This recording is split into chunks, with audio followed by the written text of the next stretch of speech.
A monkey has saved the life of another monkey that had fallen unconscious after being electrocuted in northern Indian town of Kanpur in Uttar Pradesh. The incident took place at the Kanpur railway station.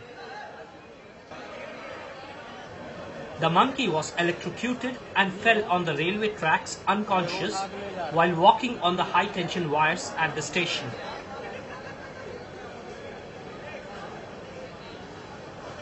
A fellow monkey spotted the poor primate and toiled hard for almost 20 minutes to revive it.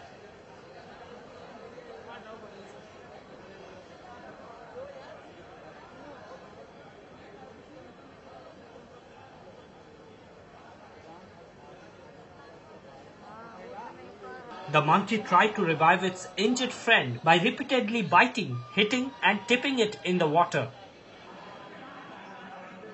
Its efforts finally paid dividends and the injured animal was able to walk away from the railway tracks.